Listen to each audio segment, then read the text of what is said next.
Deus maravilhoso. Boa noite, amados e queridos irmãos. Que a gloriosa paz de nosso Senhor e Salvador Jesus Cristo seja com cada um de nós, com cada um de vocês.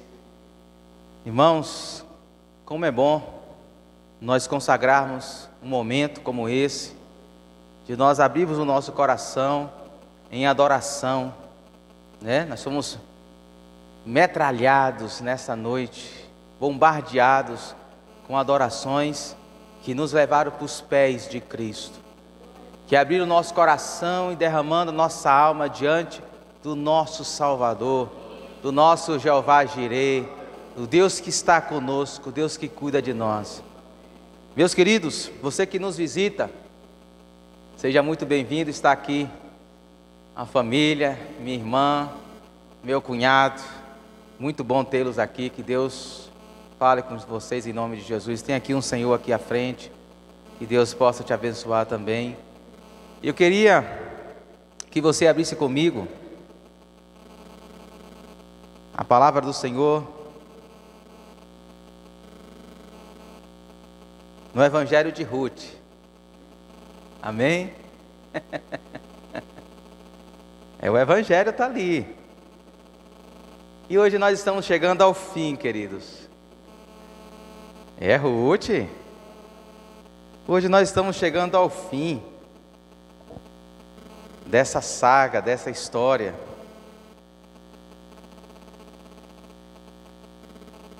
Ruth capítulo 4, versos 13 ao 22. Nós estamos chegando ao fim dessa série de mensagens. Uma série de mensagens que a gente começou lá em julho. E nós estamos encerrando agora no mês de agosto. Setembro tem mais outra série de mensagens, já está no forno. Ruth capítulo 4, versos 13 a 22. Amém, querido. Ruth 4, 13 a 22. Hoje tem casamento. Hoje Ruth vai casar com Boaz. Como toda boa novela, o último capítulo sempre tem um casamento, né? Entre o mocinho e a mocinha. Aqui também não é diferente. Ruth capítulo 4, versos 13 a 22. Eu estou lendo na NVI. Boaz casou-se com Ruth, e ela se tornou sua mulher. Boaz a possuiu, e o Senhor concedeu que ela engravidasse dele e desse à luz um filho. As mulheres disseram a Noemi: louvado seja o Senhor, que hoje não a deixou sem resgatador, que o seu nome seja celebrado em Israel.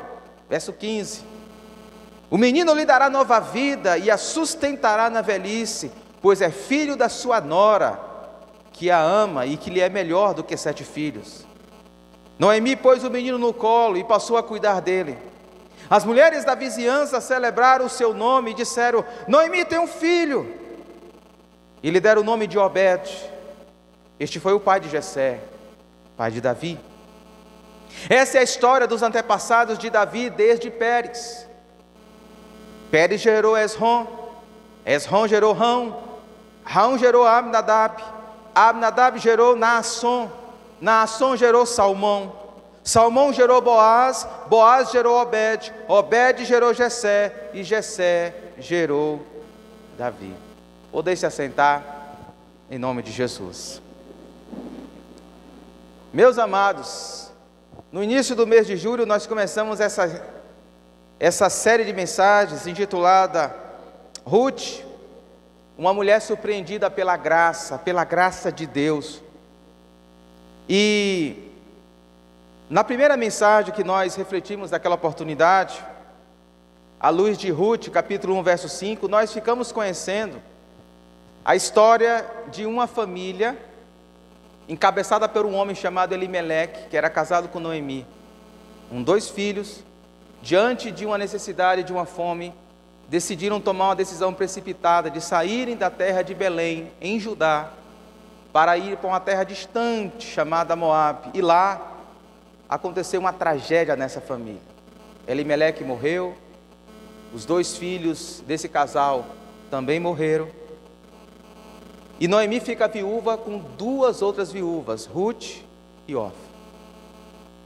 A história se prossegue e a gente fica sabendo que de repente o Senhor, 10 anos depois, entra com providência e traz pão, traz alimento, traz emprego, abençoa a economia da tribo de Judá, a cidade de Belém. E Noemi, sabendo disso, decide voltar, juntamente com as suas duas noras. E ela tenta convencer as suas duas noras que não vale a pena acompanhá-la, deveriam continuar em Moabe, na casa dos pais. Mas Ruth demonstra à sua sogra um amor incondicional, que a gente chamou de amor recede, um amor que está disposto a abandonar tudo, está disposto a abrir mão de tudo, pelo objeto amado. E Ruth disse: eu não vou te abandonar, eu vou com você, não importa, como nós cantamos aqui, não importa o que vier, o meu Deus vai ser o teu Deus, ou melhor, o teu Deus vai ser o meu Deus, o Jeová Jireh. E elas seguem viagem, chegam em Belém, e chegam em Belém justamente na época da colheita. E na época da colheita, Ruth acorda de manhã cedo, e chega e diz: olha, eu vou trabalhar. E pela providência de Deus, Deus abençoa tanto esse trabalho de Ruth, que ela entra na terra de um homem rico, solteirão, bonitão, piedoso, chamado Boaz. Eles se conhecem, há um clima, e a história prossegue. E então Noemi tem uma ideia: vou lhe arrumar um casamento, se vista, se produza, vá no melhor salão de beleza aqui de Belém, coloque uma roupa bonita, coloque o melhor do seu perfume, e vá seduzir Boaz. Ruth, meio que sem saber o que vai acontecer, aceita o plano, mas não cumpre completamente. Ela não quer apenas uma noite de amor, ela quer casamento. E ela chega para Boaz e diz: você é o meu resgatador, é o homem que pode casar comigo e assumir as minhas dívidas e as dívidas de Noemi. E diz o texto sagrado que Boaz aceita. E nós estamos nesse momento da história, onde Boaz se casa com Ruth. E eu queria fazer uma pergunta para vocês, antes de nós entrarmos no texto. Como nota de introdução, você já assistiu nos telejornais alguma notícia de tragédia, de corrupção, de abuso infantil, de homicídio, de fome, de desastres naturais? Você já assistiu a algum tipo de noticiário como esse? E você teve a sensação assim de que o mundo para o qual nós estamos vivendo não era para ser assim? Quando você assistiu, quando você percebeu essas notícias, lhe causou tristeza no coração em perceber como o mundo está desordenado? Como as coisas não eram para ser como elas são no dia a dia? Quando, por exemplo, a gente assiste uma novela, você percebeu que as novelas, todas elas têm a mesma trama? Você tem um casal de mocinho, e a novela inteira é um vilão ou um casal de vilão tentando impedir que os mocinhos fiquem juntos. E aí há tramas, há traições, há sabotamentos. E aí você fica a novela inteira torcendo para que no final da história os vilões sejam punidos, recebam a punição necessária, saiam de cena, para que os mocinhos se casem e sejam felizes para sempre. Você já parou para pensar que a gente fica torcendo assim? Sabe por quê?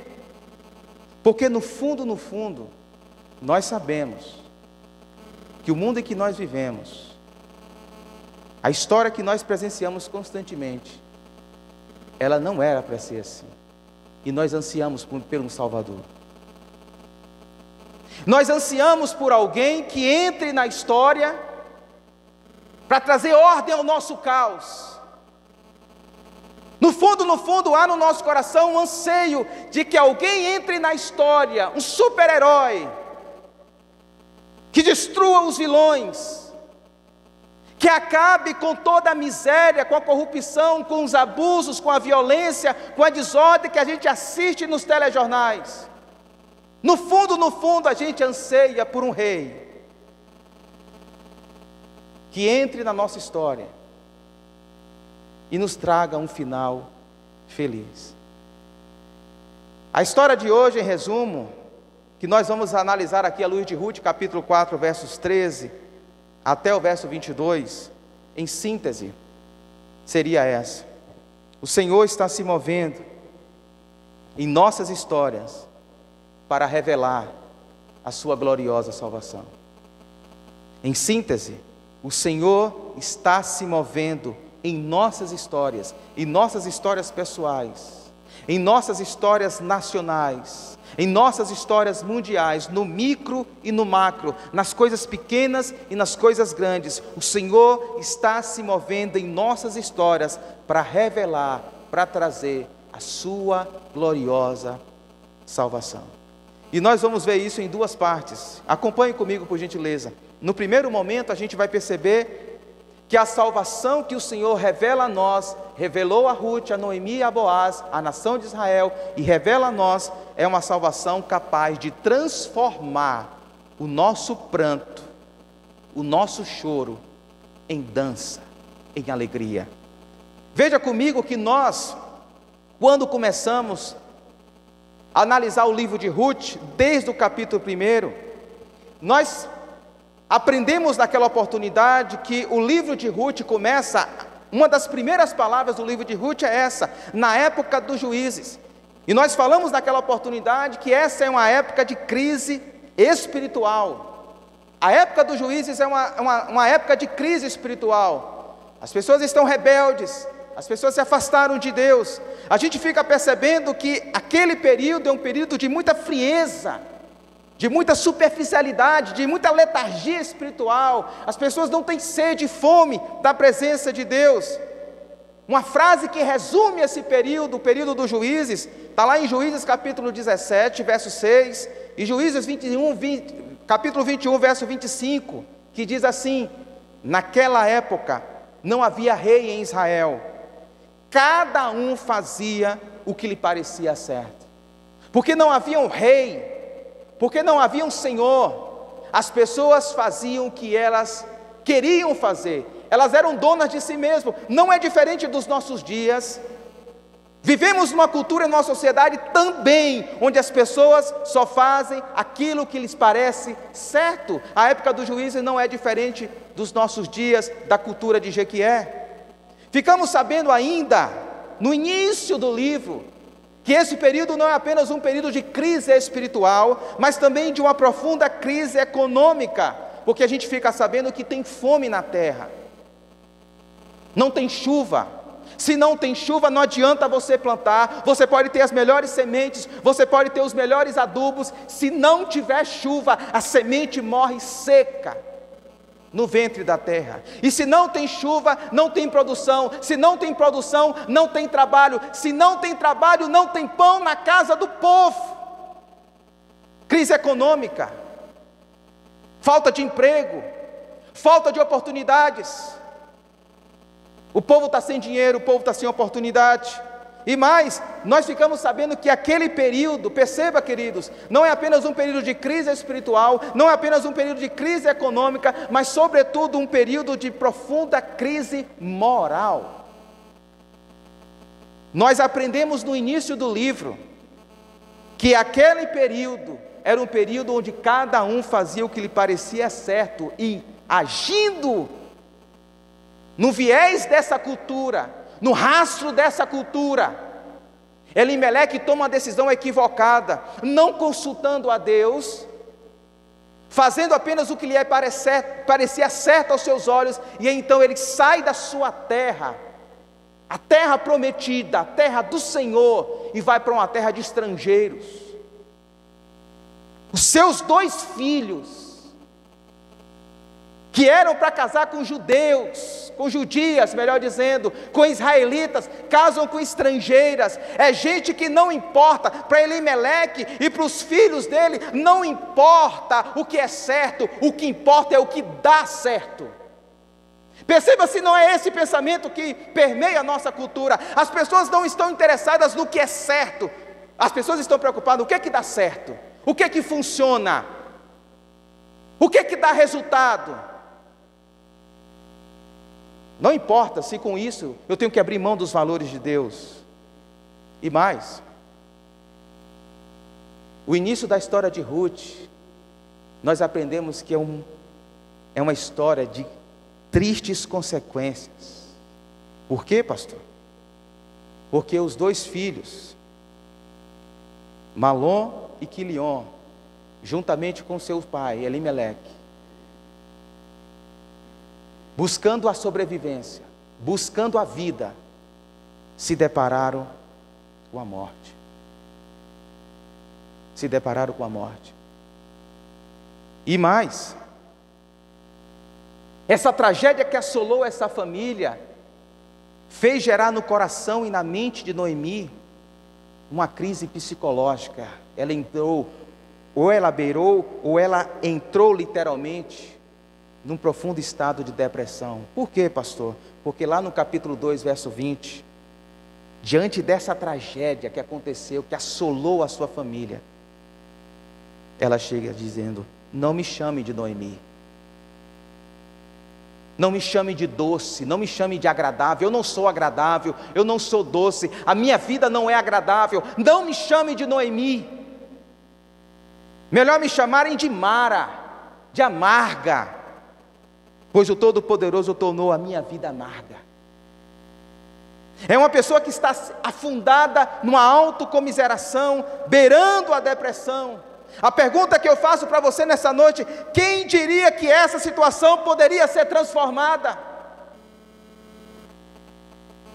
Se você não conhecesse o capítulo 4 de Ruth, se você não conhecesse o último capítulo de Ruth, quem naquela época poderia dizer que essa situação de crise espiritual, de crise econômica, de crise moral, de crise de ordem psicológica, de consequências amargas, de uma mulher que teve que sepultar as pessoas que ela mais amava na vida, quem poderia dizer que essa situação poderia mudar?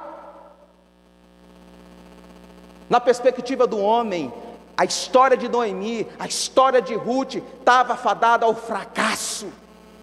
Estava fadada ao fracasso, a estar sempre em pranto, em choro, em depressão, afundado na tristeza, na crise. No entanto, queridos, o Deus que se revela aqui no livro de Ruth é o Deus Todo-Poderoso, que tem o poder de transformar o nosso pranto em dança, as nossas vestes de tristeza em vestes de alegria, e esse Deus começa a se mover na história delas, a partir do capítulo 1, logo no início, capítulo 1, verso 6, que diz assim: o Senhor viera em auxílio do seu povo. É claro que Deus vem em auxílio de nós. Por mais que a nossa história esteja confusa, por mais que a nossa história esteja bagunçada, por mais que a nossa história esteja assim enfadada de tragédias, de momentos escuros, sombrios, não importa, o nosso Deus sempre vem em auxílio do seu povo. E nós ficamos sabendo, amados, no texto que nós lemos, o capítulo 4, verso 13, preste atenção comigo, porque o capítulo 4, verso 13, começa dizendo o seguinte: Boaz casou-se com Ruth. Boaz casou-se com Ruth, o texto diz: e ela se tornou sua mulher. Boaz a possuiu, eles tiveram relações, e o Senhor concedeu que ela engravidasse dele e desse à luz um filho. Verso 14: as mulheres disseram a Noemi: louvado seja o Senhor. O Senhor. Essa mulher ficou 10 anos casada com Malom e nunca engravidou, mas quando ela casou com Boaz, o Senhor agiu na vida desse casal e ela concedeu. Louvado seja o Senhor, que hoje não a deixou sem resgatador, não deixou desamparada, não deixou amargurada, não deixou esquecida à margem da vida. O Senhor entrou com providência, o Senhor concedeu. Louvado seja o Senhor, que hoje não a deixou sem resgatador. Que o seu nome seja celebrado em Israel. O menino lhe dará nova vida. Opa, menino que dá nova vida, grave isso. E a sustentará na velhice, pois é filho da sua nora, que a ama e que lhe é melhor do que 7 filhos. Noemi pôs o menino no colo e passou a cuidar dele. Perceba, queridos, uma mulher antes amargurada, agora com um neto no colo, tendo o seu futuro, o seu propósito de vida restaurado. Noemi pôs o menino no colo e passou a cuidar dele.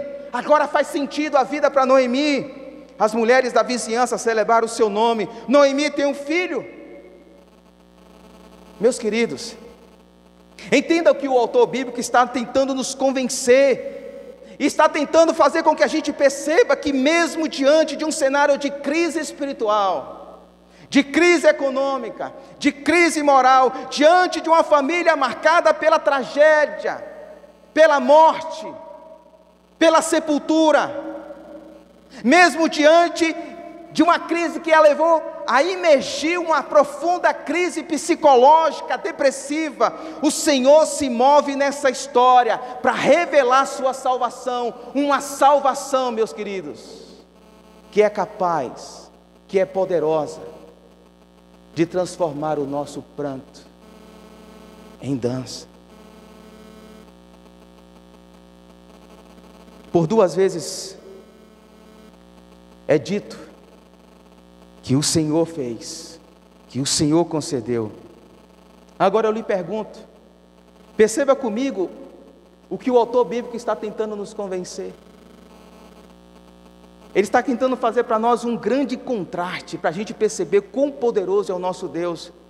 Porque eu chamo a sua atenção para perceber justamente essa diferença. Se no início do livro, o livro começa com um triste funeral, a história de Ruth começa com um triste funeral, um funeral de Elimeleque, de Malom, de Quilion. Agora o Senhor faz com que a história termine com a alegria de um casamento. Se no início do livro o casamento entre Malom, que era da tribo de Judá, a mesma tribo de Boaz, Malom era da tribo de Judá, o casamento entre ele e Ruth não gerasse nenhum tipo de vida, pelo contrário, gerasse morte. Agora no final do livro, o casamento entre Boaz e Ruth gera vida. Um menino nasce, um menino chamado Obed. Se no início do livro Noemi está afundada numa autocomiseração e depressão, chamando-se a si mesmo de Mara, de amargurada, agora o Senhor faz com que ela seja louvada pelas mulheres da cidade, receba vida por meio do menino que nasceu. Se no início do livro, queridos, nós aprendemos que uma mulher estrangeira, viúva, pobre, sem nenhuma expectativa de futuro, agora o Senhor concede a ela um marido, um resgatador, que está disposto a abrir mão de tudo para estar ao seu lado. Se no início do livro nós ficamos sabendo que um homem, filho de uma ex-prostituta, da cidade de Jericó, piedoso, rico, trabalhador, mas solitário, agora o Senhor concede a esse homem uma família, uma esposa, um filho que alegrará o seu coração. Pergunta: qual é a intenção do autor bíblico em fazer esse grande contraste entre o que está acontecendo no início e aquilo que está acontecendo no fim? É mostrar para mim, é mostrar para você, é mostrar para os leitores da época dele, quão poderoso é o nosso Senhor em reverter circunstâncias, situações, em reescrever histórias, de quão poderosa é a salvação do Senhor, para mudar circunstâncias que humanamente, são irreversíveis. Quem é o Deus que o livro de Ruth revela? É o Deus Todo-Poderoso, é o Deus do salmista Davi. No Salmo 30, verso 11, ele diz que o Senhor, mudaste o meu pranto em dança, a minha veste de lamento em veste de alegria. Meus amados, assim também pode acontecer conosco. Se o Deus Todo-Poderoso que nós cremos, que é o mesmo Deus que agiu aqui no livro de Ruth, é o nosso Deus, é o nosso Senhor, isso também pode acontecer conosco. Por exemplo, perceba para a sua vida, como Deus transformou a sua vida espiritual.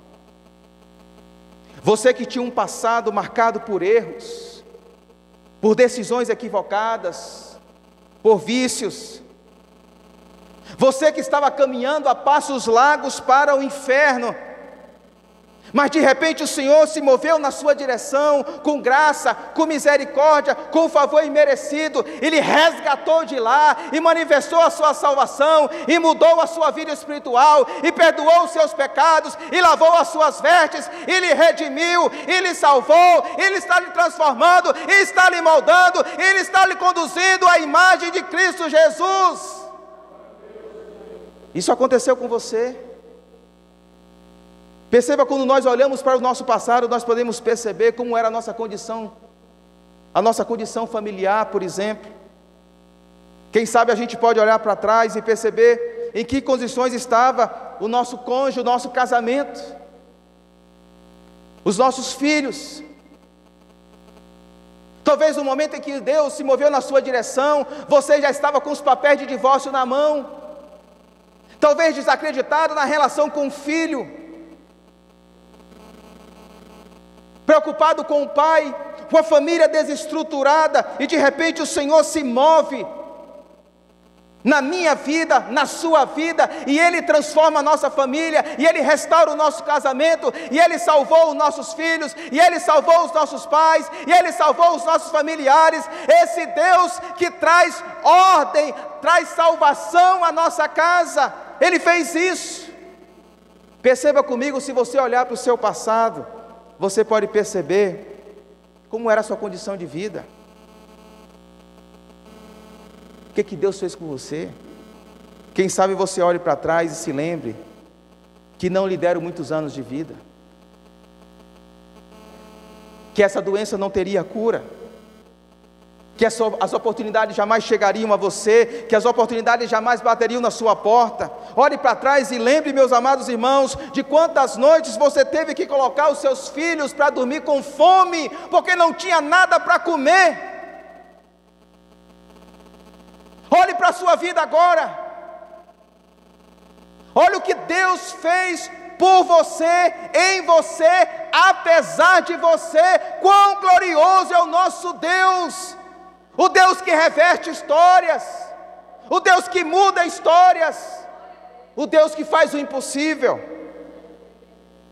O nosso Deus, meus amados, Ele é especialista em transformar a nossa condição de pranto em condição de dança. E se Ele já fez isso na vida, na história de homens e mulheres, se esse Deus, se o Deus que nós cremos, Ele fez isso na vida de Ruth, na vida de Noemi, na vida de Boaz, na vida da nação de Israel, se esse Deus já fez isso na sua história, você é testemunha disso, será que esse Deus não pode continuar fazendo?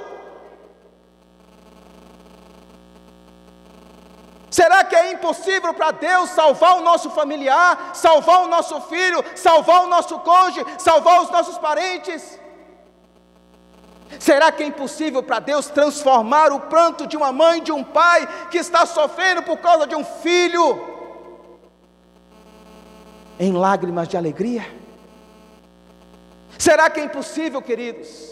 Nós precisamos, como igreja do Senhor, lembrarmos vez ou outra de quão poderoso é o nosso Deus. Quando o povo de Israel questionou quem é Deus, estava no exílio, perdido, sem esperança, Isaías escreveu o capítulo 40 para o povo, e Isaías diz quem é o nosso Deus. E o profeta diz assim, que o nosso Deus é aquele que mede as águas com a concha de suas mãos. Pense em todas as águas, em todos os oceanos, em todos os rios. Isaías diz que o nosso Deus mede todas as águas na concha de suas mãos. Isaías vai dizer, meus amados e queridos irmãos, que o nosso Deus, Ele mede como palmo os céus. Se você perguntar a um cientista qual é o tamanho do universo, ele não vai te responder. Mas hoje se sabe que o diâmetro do universo, ou seja, de um ponto do universo até o outro, mede 10 bilhões de anos-luz. Se você tivesse a capacidade de entrar numa espaçonave, que viajasse à velocidade da luz, 300 mil quilômetros por segundo, você demoraria 10 bilhões de anos para ir de uma ponta a outra do universo. E Isaías está dizendo que o Deus que nós servimos, o Deus que nós adoramos, Ele mede o universo com a palma de suas mãos. Isaías está dizendo que aos olhos desse grande e glorioso Deus, todas as nações na época de Isaías, o Império Egípcio, o Império Babilônico, o Império Medo-Persa, o Império Grego-Macedônio, o Império Romano, todas as potências, os imperadores, todos eles, os grandes impérios, diante do nosso Deus, são como nada, são como uma gota de água que cai num balde, são menos do que nada. Tão glorioso é o nosso Deus, não há causa impossível para Deus, não há história que Deus não possa mudar, não há história que Deus não possa transformar, não há lágrimas, não há pranto que Deus não possa transformar em riso de alegria. Louvado seja o Senhor dos exércitos. Esse é o Deus de Ruth, esse é o Deus de Boaz, esse é o Deus de Noemi, esse é o Deus de Isaías, esse é o Deus de Israel, esse é o teu Deus, é o Deus dessa igreja,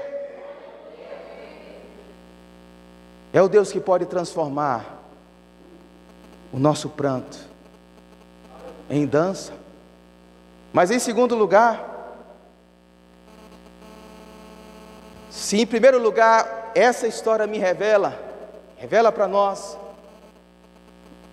que Deus manifesta uma salvação capaz de transformar o nosso pranto em dança, em segundo lugar, essa história me revela que Deus é capaz, Deus é poderoso para manifestar uma salvação capaz de transformar o nosso caos, a nossa bagunça, a nossa desordem em paz. Deus é capaz de transformar o nosso caos em paz. Veja comigo o relato bíblico, a partir do verso 17.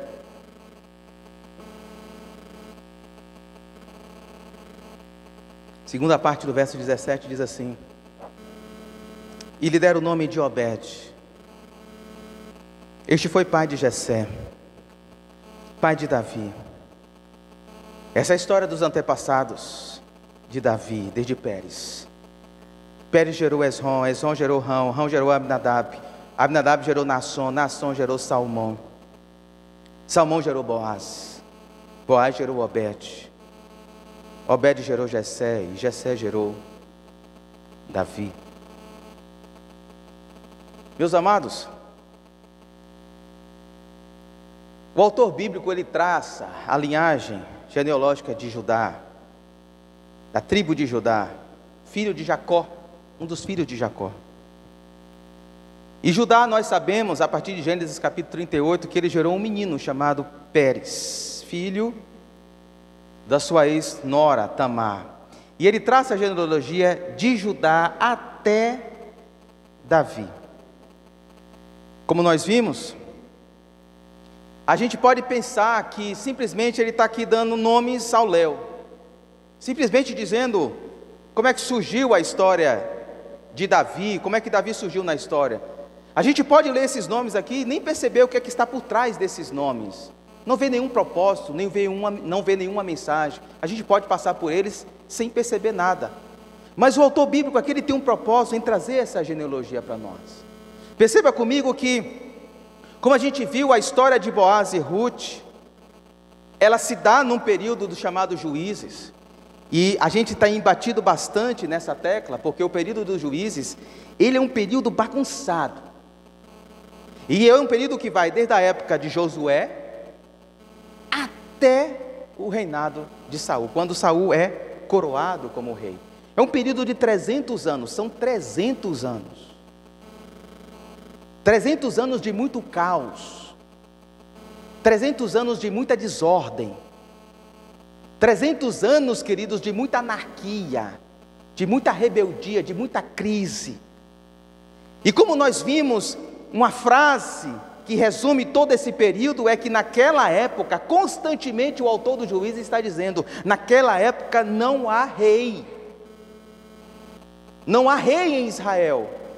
E porque não há rei em Israel, cada um faz o que lhe parece certo. Uma época de 300 anos, onde as pessoas vivem sem uma direção, desnorteadas, agindo por si mesmas. E o autor bíblico de Juízes, e o autor aqui de Ruth, está dizendo o seguinte para nós: o que é que falta para o povo? Está faltando um rei. Essa geração está vivendo dessa maneira porque lhes falta um rei. Uma geração que está imergida numa crise espiritual, uma geração que está imergida numa crise econômica, social, moral.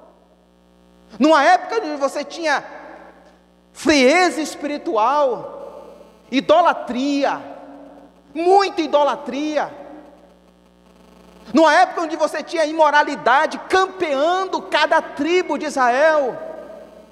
Numa época onde você tinha violência, roubos, corrupção. O autor bíblico olha para esse cenário, assim como nós muitas das vezes olhamos para os telejornais e vemos tudo isso: imoralidade, corrupção, famílias sendo fragmentadas, destruídas.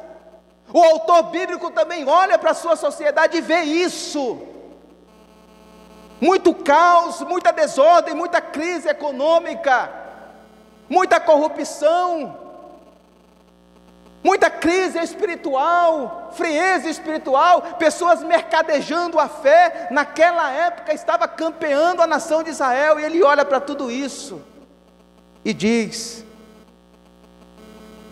está faltando um rei para esse povo. Tudo isso é porque lhes falta alguém que entre na história para reinar, para trazer libertação. Agora veja comigo, meus queridos, que pensando nisso aí, nesse caminho, nesse raciocínio, veja como o autor bíblico ele costura através da genealogia de Davi, como Deus está providenciando um rei que entraria na história para acabar com essa bagunça, para acabar com essa desordem, para trazer a paz que o povo tanto ansiava.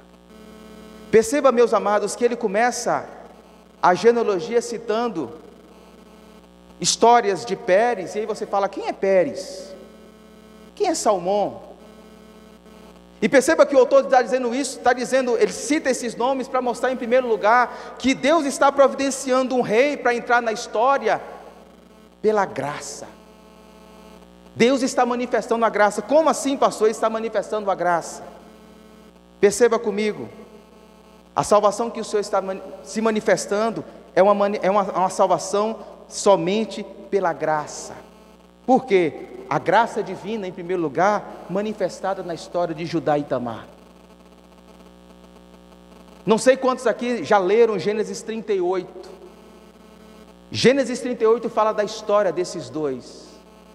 E Tamar é nora de Judá, e ela casa com 2 filhos de Judá, e os 2 filhos morrem, e Judá rejeita ela, coloca ela de escanteio, abandona à mercê da vida Tamar. Sabe qual é o que ela faz? Ela cria um plano, se vestiu de prostituta, se colocou no caminho e deitou-se com seu sogro para tentar restaurar sua família. Gente que pisa na bola, gente que faz besteira, gente que toma decisões equivocadas, mas Deus manifesta a sua graça, e dessa relação entre Judá e Tamar saem 2 meninos, gêmeos. Um deles é Pérez, da linhagem de Davi. Mais adiante a gente vai perceber a graça de Deus manifestada na vida de Salmão e Raabe. Quem era Raabe? Uma cananeia, que vendia o seu corpo para sobreviver, morava nos muros da cidade, rejeitada, menosprezada, zombada na cidade, e de repente essa mulher, pela fé, conforme diz lá Hebreus capítulo 11, verso 31, pela fé, Raabe é instrumento de Deus para acolher os 2 espias que foram olhar a terra, e essa mulher entra na genealogia de Davi, do rei Davi, pela graça, e ela casa com um homem chamado Salmão. A graça de Deus está presente também na vida de Boaz, de Ruth e de Noemi. A graça de Deus também está sendo manifestada na nação de Israel. Por quê, meus amados irmãos? Porque em nenhum momento da história você vai ver a nação de Israel buscando do Senhor salvação, buscando do Senhor orientação, buscando do Senhor restauração, e mesmo assim, Deus está costurando nos bastidores da história, trazer um rei que traria libertação, restauração. É graça, a mesma graça que Deus manifesta na minha vida e na sua vida.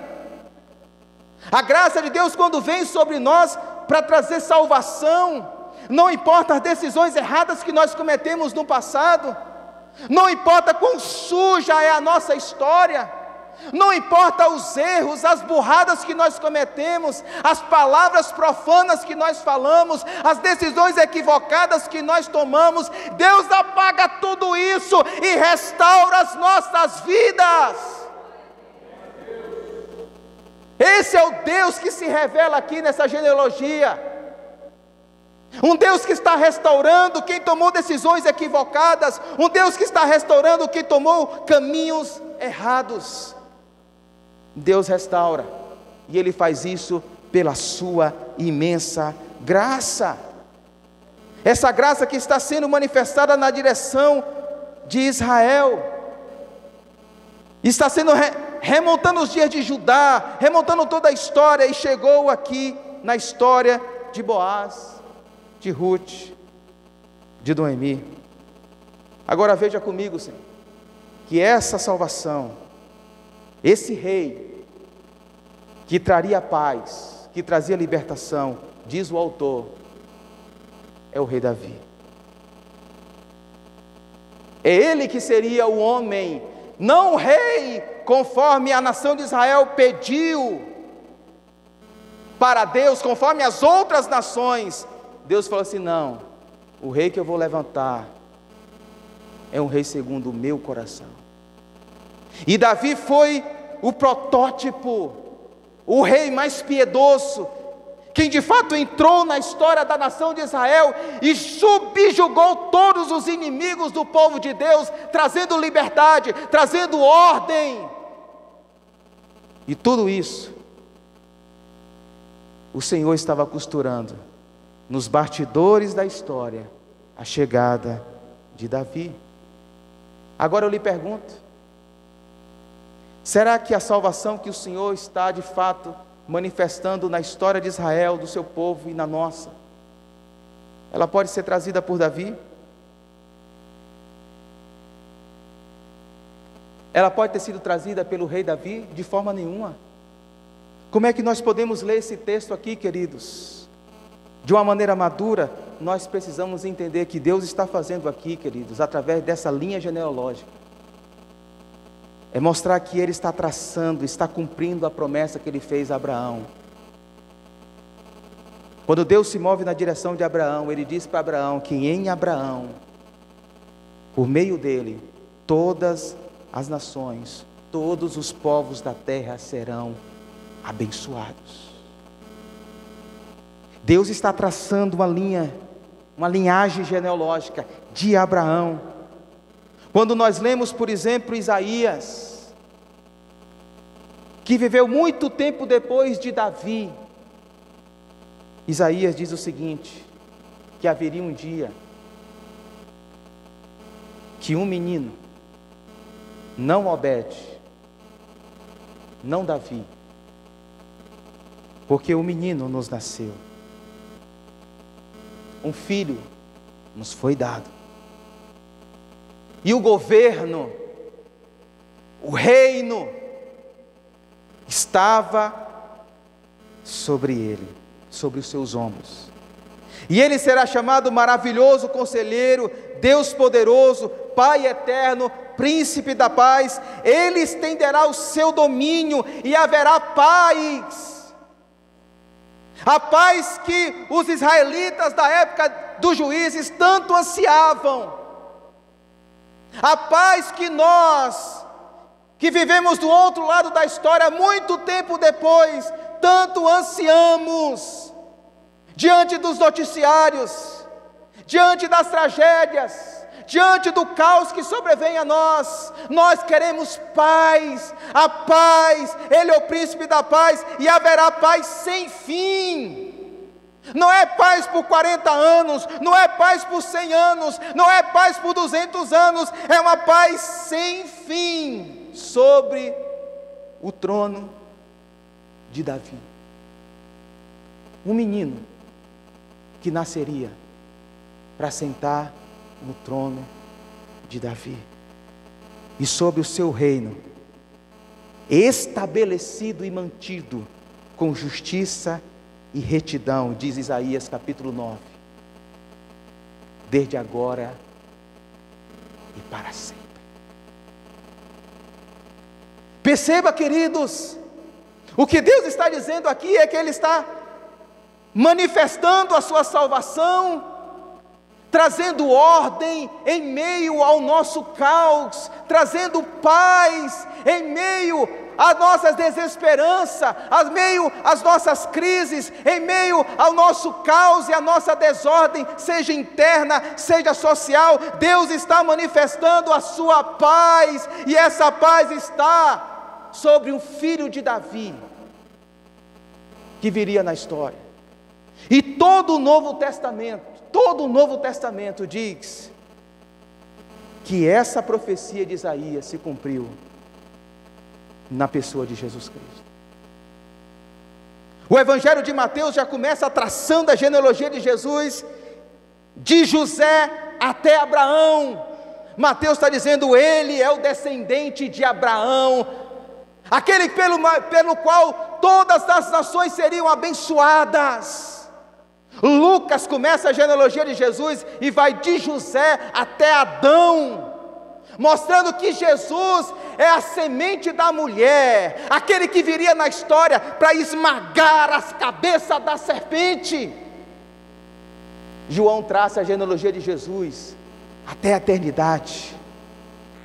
João diz que aquele que entrou na história é o Deus Criador, é o Redentor. Jesus caminha e todas as pessoas, inclusive ali, quando ele está trafegando na entrada triunfal, as pessoas viram para ele e diz: bendito é o reino vindouro de nosso pai Davi, hosana nas alturas. A multidão, as pessoas da época estão dizendo, é ele que é o Messias, é ele que é o Cristo, é ele que é o filho de Davi, é ele que Deus prometeu que entraria na história para trazer paz para todas as pessoas. Ele é o filho de Davi, ele é o descendente de Ruth, ele é o descendente de Abraão. Ele, que ao contrário de Davi, não traria paz por meio de uma espada. Davi libertou o povo de Israel dos filisteus, dos inimigos, por meio de uma espada, por meio da força. Davi trouxe paz para o povo de Israel, derramando o sangue dos outros. Jesus Cristo entrou na história, não carregando uma espada, mas carregando uma cruz, não derramando o sangue dos outros, mas derramou o seu próprio sangue, para que todo aquele que nele crê tenha vida eterna,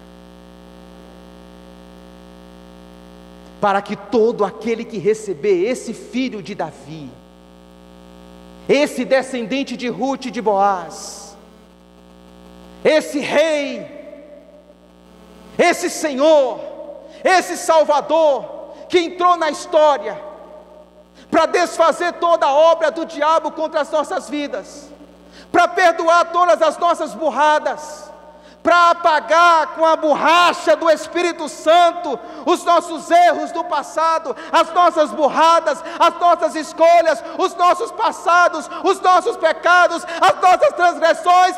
Ele apaga todas as coisas e traz paz.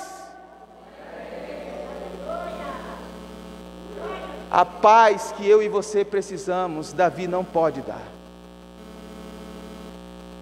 Essa paz aqui, que os israelitas da época dos juízes tanto ansiavam, Davi não pôde dar. A paz que eu e você tanto queremos, partidos políticos, ideologias, não podem dar. Somente Jesus Cristo. E esse Jesus que veio, Ele promete que haverá um dia em que Ele vai terminar aquilo que Ele começou. Apocalipse capítulo 19 diz que esse Jesus, Ele vai voltar. Ele vai voltar. Não mais montado num jumentinho, mas Apocalipse 19 diz que Ele vai voltar montado num cavalo branco. Não mais com os olhos embargados com lágrimas, como estava lá na cruz, mas com os olhos como chama de fogo. Não mais com a coroa de espinho furando a sua fronte, mas diz Apocalipse 19 que Ele vai vir coroado de coroas de ouro finíssimo, não mais nu, chicoteado, com a sua carne rasgada, como estava lá na cruz, mas Ele vai vir vestido de um manto, tingido de sangue, e na sua coxa e no seu manto está escrito: Rei dos Reis e Senhor dos Senhores. Esse Jesus, Ele vai voltar, e Ele vai trazer o seu reino de paz, de alegria, de prosperidade, de ordem. Ele vai completar o seu reino. Louvado seja o nome do Senhor. Ele vai trazer, Ele vai completar a paz que a gente tanto anseia. Ele vai trazer.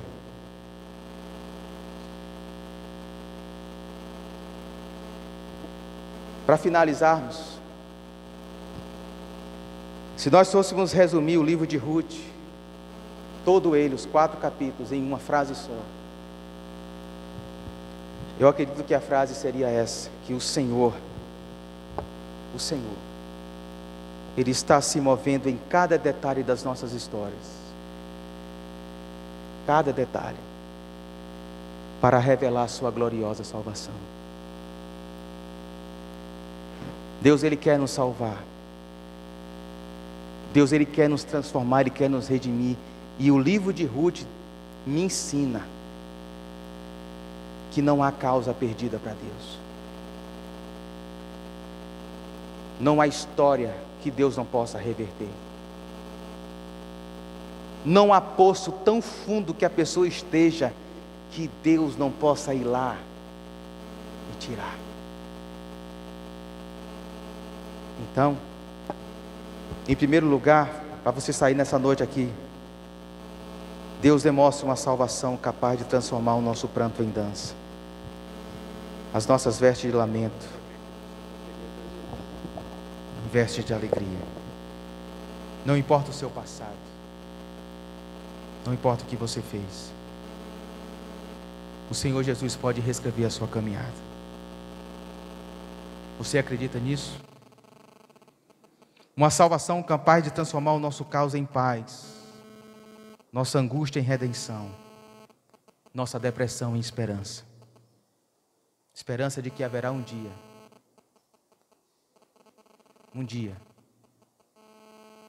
que a nova Jerusalém vai descer dos céus. E naquele dia, não vai ter mais corrupção, não vai ter mentira, não vai ter criança sendo abusada sexualmente, não vai ter brigas, roubo, desordem. Jesus, o descendente de Ruth, vai trazer a paz. Eu gostaria que você fechasse os seus olhos. E eu vou fazer uma pergunta aqui aos nossos visitantes. Há alguém aqui nessa noite que quer receber esse Jesus? Esse filho de Ruth, esse filho de Davi, o nosso Senhor e Salvador, que tem o poder de transformar o nosso pranto em dança, o nosso caos em paz. Amém.